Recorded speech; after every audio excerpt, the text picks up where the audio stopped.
Hello, and welcome to the Thyroid Warrior podcast. I'm Ebony, and I'm here as your wellness facilitator. I'm going to be sharing my experiences in managing Hashimoto's disease. I really hope that it'll help you on your personal journey.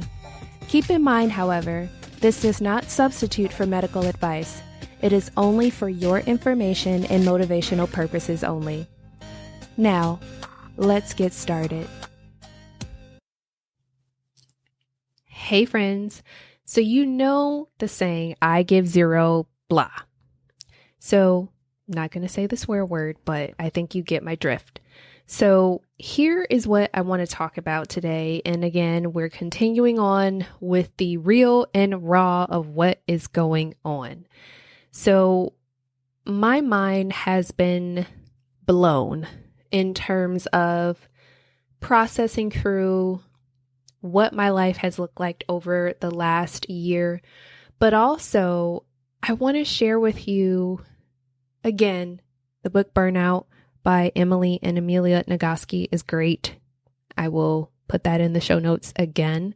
But here are the top 3 things that I have learned about everything related to burnout and why I needed to be able to work on acknowledging me, my strengths and my faults, but really focusing on my strengths. And that is exactly the first thing that I want to talk about. And we have a very bad habit of talking about what are your opportunities or things that you're not so great at. But I want to flip that. And I want you to ask yourself, what are the things that I'm actually good at? Because I'm also reading a book called Strengths-Based Leadership.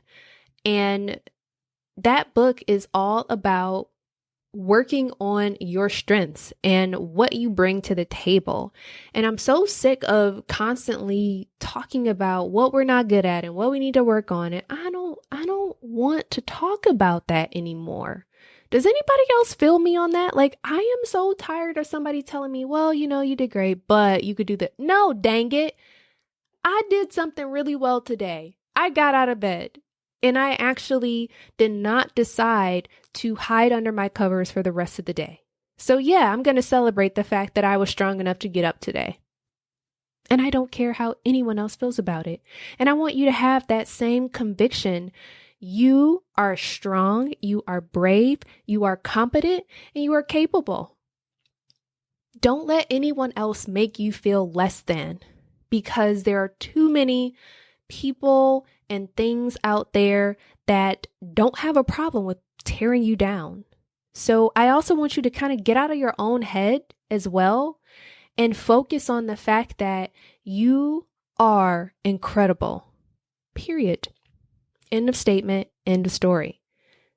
That's the first thing. I needed to make sure you heard me. Okay? If you need to rewind and go back and play that over and over again, play it over and over again, because I'm serious. You matter, you're important, and you're an extraordinary human being.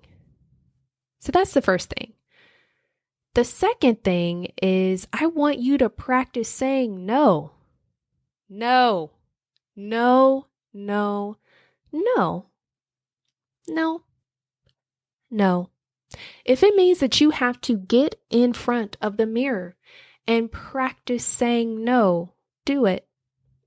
Here's another example for you that has definitely helped me to say no in a nice way.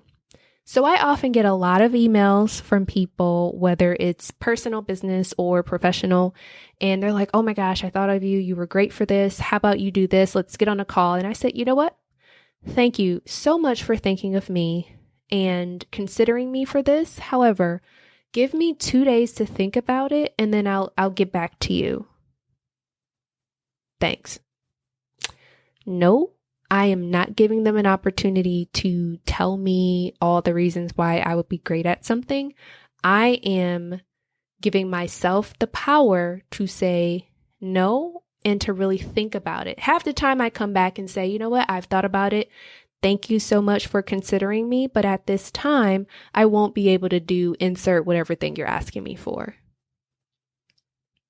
It's okay. It's okay. It's okay to say no, because one of the things that my good friend Laura Casey says is that the things that you're saying yes to, you're saying no to something else. And that something else could be your family, your friends. It could be an opportunity for you to actually take care of yourself or go to an appointment or get some extra sleep. So I want you to stop putting yourself last and instead find some ways to put yourself first. No, that is not selfish. Do not say, but Ebony, nope. I'm not giving you the opportunity to opt out. I want you to start practicing saying no. Okay? Don't feel bad about that. Don't feel like you're missing out on an opportunity just to make someone else feel good. And if you're really struggling with this, I want you to take out a piece of paper and write down a pro and a con list. What are all the good things about participating in this event, activity, running the errand, or doing whatever? And what are the things that are going to fall to the wayside, whether it's housework, whether it's getting caught up on your schoolwork or something that you needed to do to finish a project? What are all the things that you're saying no to?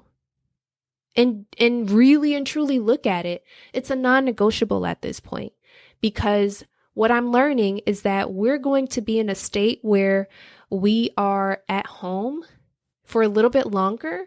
So I want you to start developing these habits now so that when we do have the ability to be out and visit people and do more things, it's going to come fast and furious. The birthday invitations, the parties, the church gatherings, all those things all of a sudden are going to flood you. And I don't want you to become more overwhelmed than what you already are. So pretty please, pretty please, do me that favor and say no. And the last thing that I really want to implore you to do is I want you to start writing down everything. I know. Many of us are of the mind that, oh, I can remember everything. I can do it. But listen, brain fog is real. You cannot remember all those things. What I have learned to do is I do a brain dump, whether it's at night or in the morning. Honestly, I do my brain dump at night because it helps me to sleep so that all of those things aren't running around in my mind the entire night. So for me personally, that helps, but obviously you may have a different way of doing it. Or you can also throughout the day start adding reminders in your phone or look at your note app and just start writing out things that you need to do, or as things come to your mind, jot them down really quickly.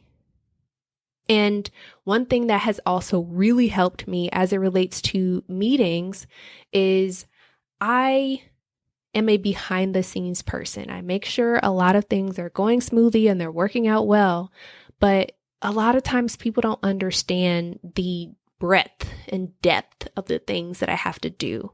So rather than showing everyone my 10,000 things that I'm working on, I started picking out the most important things to talk to others about. So my question to you is, how can you incorporate that into your family life or your career life or personal life or whatever your world looks like at the moment? And what I mean by that is sometimes I have a lot going on, but what I do bring to my family are three things: my health, what's going on from a safety perspective, and one funny thing that I share with them about how my day went. Usually my health is great. I'm usually very safe. I don't have a lot of qualms about that, but I often have a lot of funny stories and you wouldn't believe what happened to me today. And usually that lightens the mood and that helps them just as much as it helps me. professionally, I write it down in a OneNote that I have with my team, and I say, these are the top 3 things that I want to talk to you about. Here are my discussion points. If you have anything else that you'd like to discuss, please feel free to add that to the list. And I've had conversations with people about them saying, well, you're very direct and to the point now. Like, what happened to the warm and fuzzy Ebony? And I said, she's still there, but I have to get stuff done. And I'm tired of holding things in my mind and not really being able to articulate what's going on with me and how I'm feeling. So I have to get straight to the point. And when we have time, if we have time at the end of things, then yeah, I can talk and play and do all the things that you guys are used to me doing.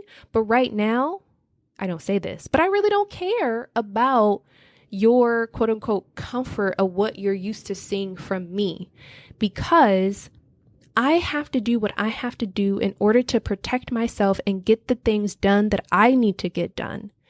And you may be saying, but Ebony, I could never do that. Yes, you can. Yes, you can. It doesn't have to be the same way that I just described, but I want you to think through, what are some of the ways that you can set more clear boundaries and articulate your needs? That is what my challenge is for you. And it looks very different for everyone. So think about that. Marinate on it. And feel free to reach out to me at hello@joyfulebony.com and let's have a conversation about it. But in the meantime, be happy, be whole, and be well. Take care. Okay, thyroid warriors, get out there and take things one step at a time. Remember, be great, reflect on your triumphs, and as always, be well. Take care.